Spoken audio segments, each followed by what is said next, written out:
Spectrovision Radio.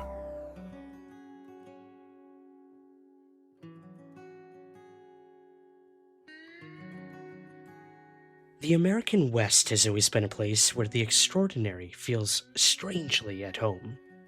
Amid the dusty plains, rugged mountains, and isolated frontier towns, the line between myth and reality often blurs, leaving behind stories that feel more like legends than lived events. Yet throughout the late 19th century, a curious pattern emerges in the archives of newspapers, journals, and oral histories. Frontier settlers, ranchers, soldiers, and even newspaper editors reported strange lights, impossible craft, and even mysterious beings, long before the modern UFO era even began. The following accounts are not simply odd tales told around campfires. They form a timeline of high strangeness that stretches across all of the Wild West, creating an unexpected bridge between the rugged frontier and the mysteries of our skies. While our government's official position is not to speculate on this subject, we can choose to let our minds explore other possibilities, to use our imaginations. For if we consider that astroscientists agree on one point, that the possibility of life elsewhere is not only quite probable, some feel it is there without a doubt. Let us suppose then that these objects are real space vehicles, extraterrestrial in origin, and not an illusion of the mind.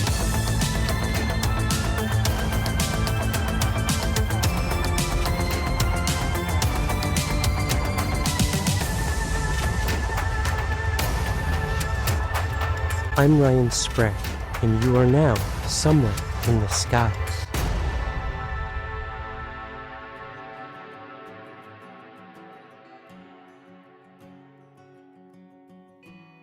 We start in the 1870s with the Great Falls, Montana sky chariots. The earliest known frontier encounters come from the Montana Territory, where settlers near Great Falls began reporting unusual lights moving over the plains.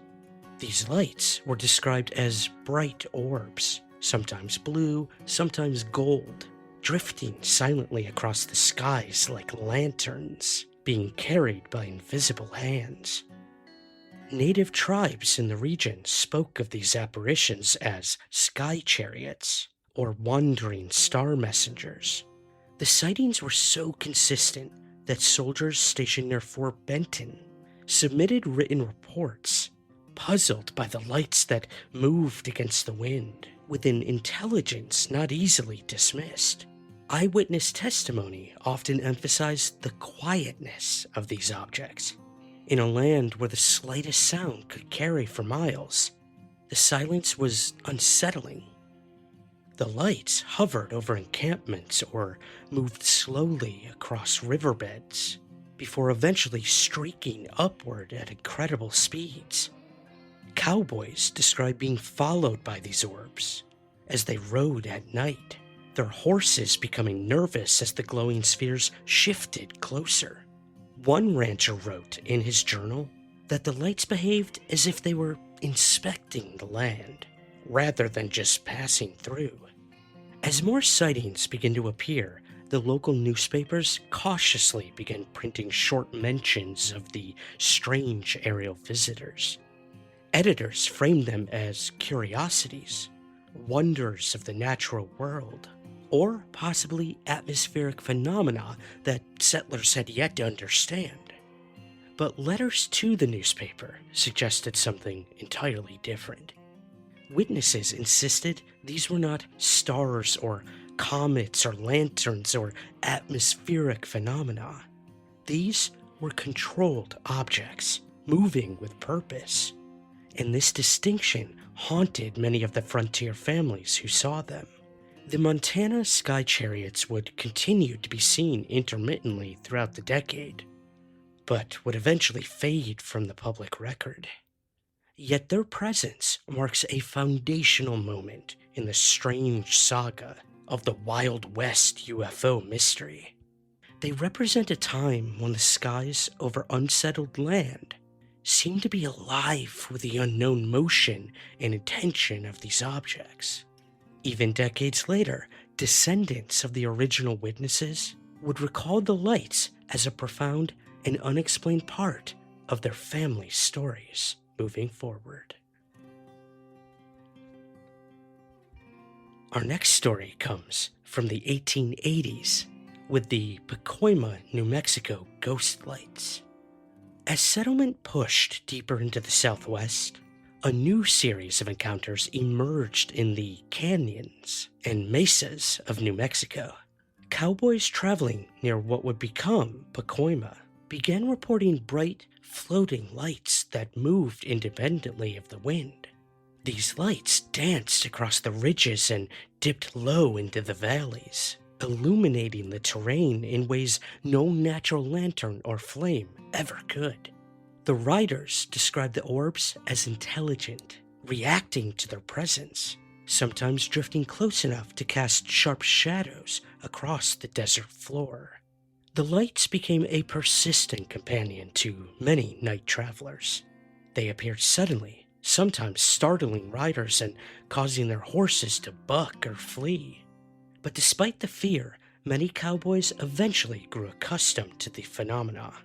They spoke of the lights almost fondly, calling them spirit lamps or wandering souls of the canyon. Yet beneath the folklore was a deeper unease, because the lights often behaved as if they were studying the humans below.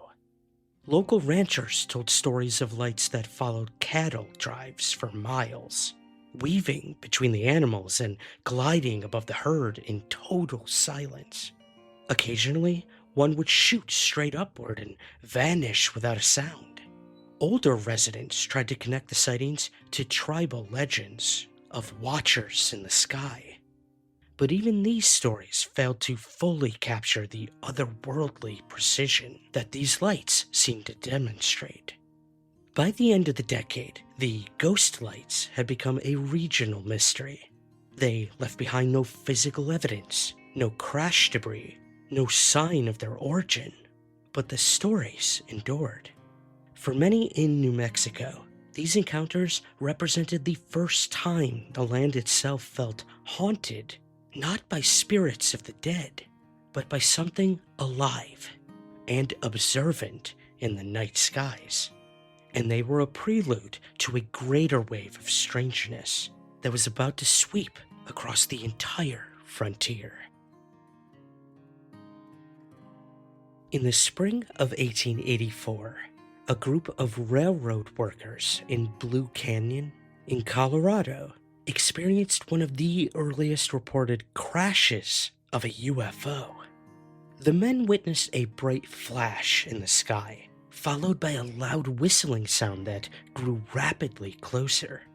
An object streaked overhead and slammed into a nearby ravine with enough force to shake the ground beneath them. When the workers arrived at the crash site, they found metallic fragments scattered across the rocks. The pieces were described as unusually light, far lighter than any known metal sheet used in construction at the time. Several men attempted to gather fragments, but many of the pieces crumbled when touched, dissolving into a fine powder as if they had been overheated or even made of an unfamiliar alloy. Other pieces remained solid but exhibited an odd shimmering surface, almost reflective but not quite mirror-like. One worker claimed that the debris gave off a faint warmth, even though the crash had occurred hours earlier.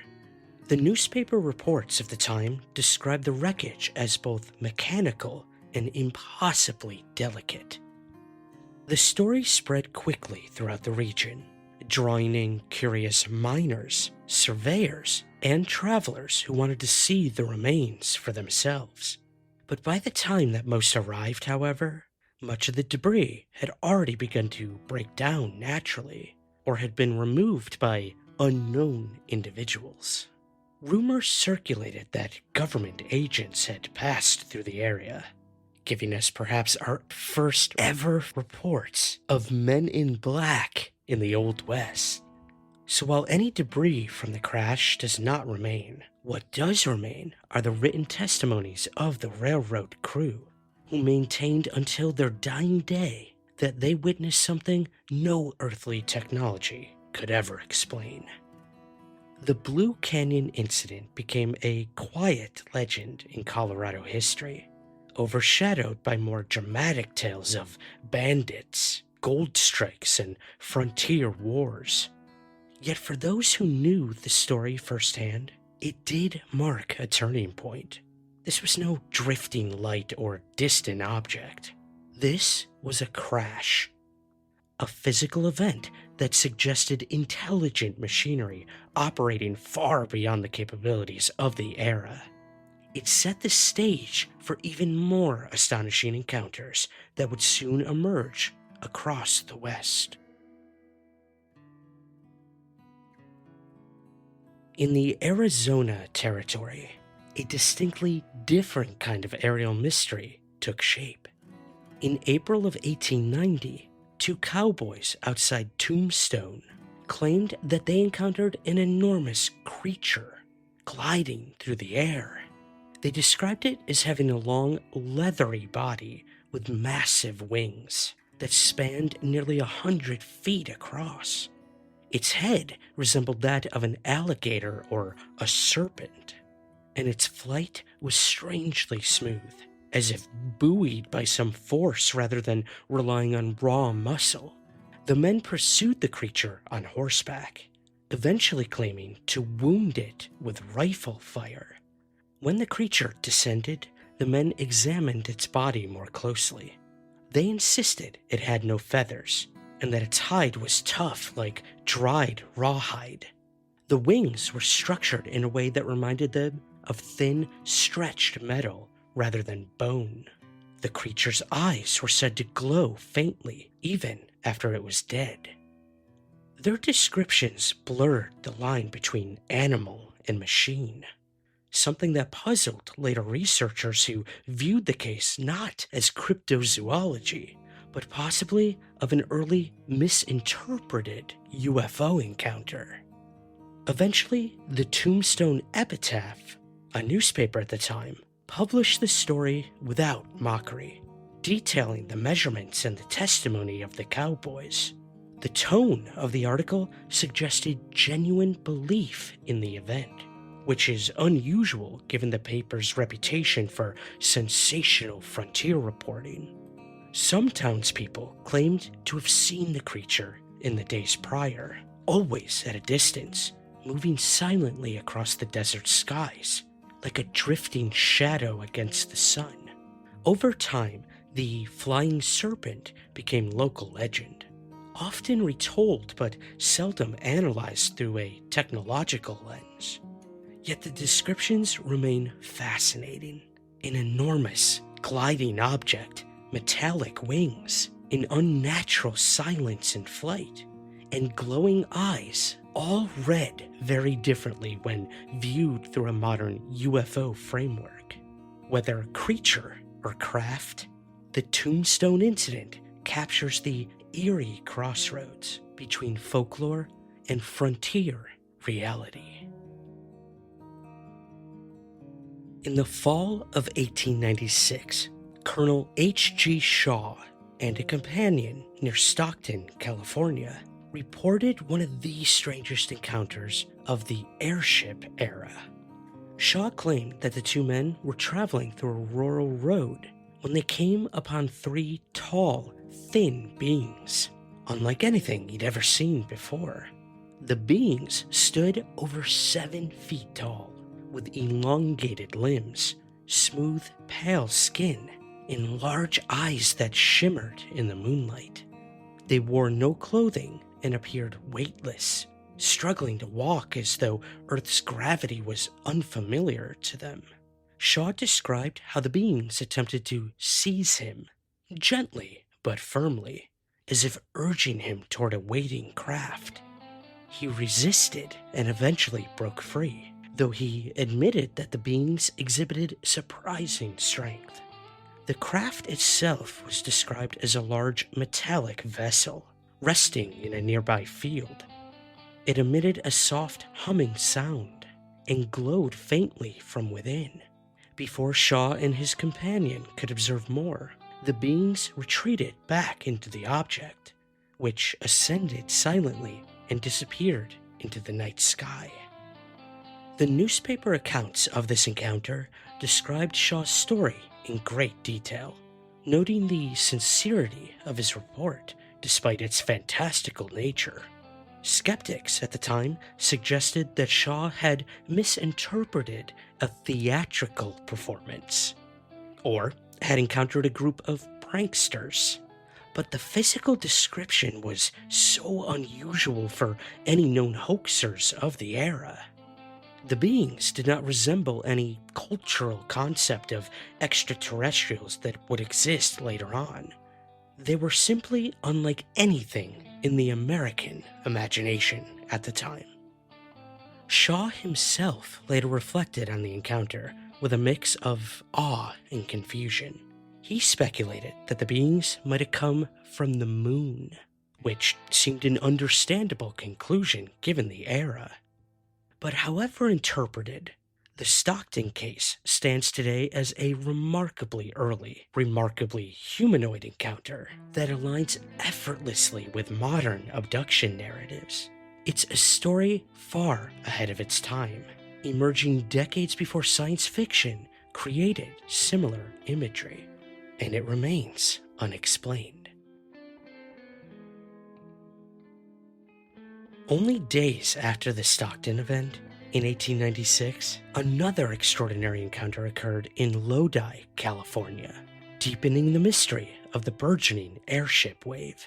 A group of vineyard workers reported seeing a metallic craft descending into the rows of grapevines during the early morning hours. The object landed with surprising gentleness, and it emitted a soft bluish glow that illuminated the vineyard like moonlight on water. The workers, initially terrified, watched as several humanoid figures emerged from the craft. These figures were described as small, possibly no more than 4 feet tall, with round heads and large reflective eyes. They carried strange tools that emitted faint clicking or buzzing sounds. The beings appeared to examine the grapevines methodically, touching them with handheld devices that caused the leaves around to shimmer. The workers later said the figures didn't speak or even acknowledge them. Instead, they moved with calm precision, entirely focused on the task at hand, whatever that was. After several minutes, the beings returned to the craft, which lifted into the air without stirring the vines beneath it at all. The craft ascended vertically, paused, and then shot off across the sky at remarkable speed. The workers fled the area and reported the event to their employer, who in turn informed the local newspaper. The article published about the incident treated the story with seriousness, suggesting a broader awareness that something highly unusual was occurring across California. The Lodi encounter is often overshadowed by the larger airship cases at the time, yet it stands out as one of the earliest documented instances of humanoids conducting what appeared to be scientific survey of the land. Its details echo modern UFO reports of biological sampling and agricultural interest by unknown aerial visitors. For a frontier world still grappling with basic survival, the idea of non-human entities studying crops must have felt both wondrous and downright terrifying. By late 1896, sightings of mysterious airships had spread across the West. Reports described cigar-shaped craft with brilliant headlights, mechanical noises that resembled engines, yet exceeded any known technology, and strange occupants spotted on decks or platforms. These craft, as noted, were seen everywhere from California to Nebraska, drifting slowly across the skies before suddenly accelerating at impossible speeds. Many encounters involved attempts at communication. Witnesses described figures aboard the craft shouting greetings, asking questions, or even laughing before disappearing into the night skies. Others spoke of landings in remote areas where the occupants claimed to be inventors testing new flying machines. The technology described was impossible for the era and far beyond anything publicly known, and the airships themselves behaved in ways that defied aerodynamics. But as swiftly as it had all began, the wave diminished by late 1897, leaving behind countless unresolved reports. But one of the most fantastic events was soon about to occur. Hey guys, Ryan Sprague here from Somewhere in the Skies. The podcast has always been and always will be completely free for you to listen to, but creating it every week takes a lot of time, research, and resources. And to be honest, it's just never been free for me to create. That's why we built a few simple ways for you to help support the show and keep it going strong. You can join us over on Patreon or through Apple Premium. Both offer the same awesome perks: ad-free episodes, early access to new content, exclusive bonus shows, and even priority to ask our guests your listener questions. It's a quick and easy way to support what we do for just a few bucks a month. And right now, you can even try Patreon for free for a week to see if it's right for you.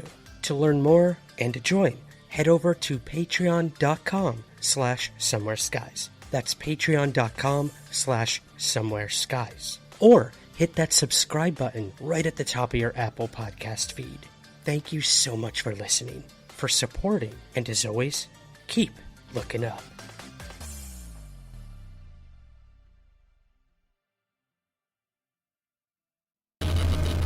The final and most dramatic case of this era occurred in April of 1897 in the small town of Aurora, Texas. Residents awoke to a tremendous explosion and saw smoke rising from the property of Judge J.S. Proctor. According to eyewitness accounts, a strange airship had collided with the judge's windmill, scattering debris across the yard. Townspeople rushed to the scene and discovered fragments of metal unlike anything familiar. Some described the debris as a silver-color alloy that crumpled easily, yet resisted heat. But more astonishing was the body found near the wreckage. The townspeople described the occupant as a small humanoid being with delicate features and unusual clothing that seemed fused to its skin. The creature was reported to be severely injured and, unfortunately, would not survive the crash. Several residents speculated that it came from Mars, an explanation consistent with the era's fascination with the planet and also with the moon. Most endearing, the community would hold a funeral for the being, and they would eventually bury it in the local cemetery, marking the grave with a simple stone. Newspapers across Texas and beyond picked up the story, treating it as legitimate news rather than a tall tale. Reporters described the craft as having been in distress before impact, moving erratically and losing altitude. Some witnesses claimed that the craft had been seen earlier in the night, drifting slowly until suddenly dropping in speed and veering toward the windmill. The pure scale of the reporting makes the Aurora incident one of the most robust UFO crash stories prior to the modern UFO era.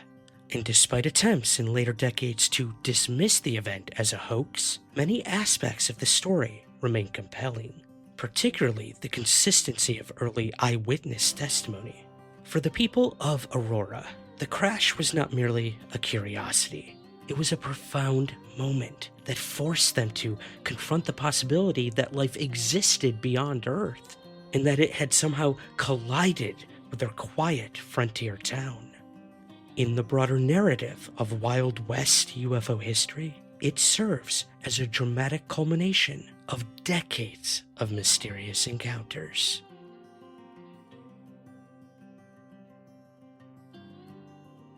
Taken together, these stories reveal an extraordinary pattern woven throughout the heart of the American frontier. At a time when the skies should have been empty and aviation was not even imagined as a practical reality, people across the West witnessed lights, craft, and beings that defied explanation. From Montana's glowing sky chariots to the explosive crash in Aurora, these events suggest that the UFO phenomenon is far older than many assume. The Wild West was not merely a landscape of outlaws, pioneers, and untamed wilderness. It was also a place where the unknown revealed itself with startling clarity, leaving behind accounts that resonate eerily with modern encounters. Though separated by distance and time, the cases share an unmistakable thread of otherworldliness.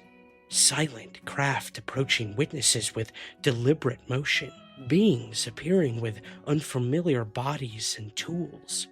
Objects landed, crashed, or drifted across the skies with intent. This era reminds us that the phenomenon does not belong to the modern world alone. It spans generations, cultures, and landscapes, adapting itself to the understanding of the people who witness it. Thank you so much for listening to this episode of Somewhere in the Skies. If you enjoyed the journey through the strange and storied skies of the Old West, be sure to subscribe on Spotify and Apple, and please take a moment to rate and review. It helps more curious minds discover the show. If you want early access, bonus episodes, and behind-the-scenes content, you can join our community over at Patreon. Just visit patreon.com/somewhereskies. And I want to take just an extra moment here to ask you for a favor. If possible, please subscribe or follow Somewhere in the Skies on Spotify specifically. We've recently partnered with Spotify to bring full video episodes to the platform. And while you absolutely do not have to watch the video, just clicking the video version lets you listen the same way you do anywhere else.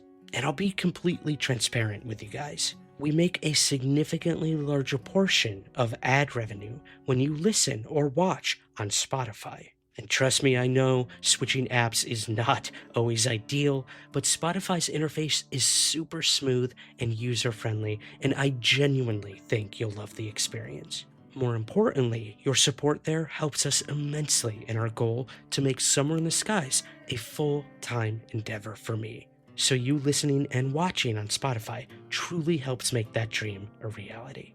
Thank you in advance for following and subscribing and commenting over on Spotify.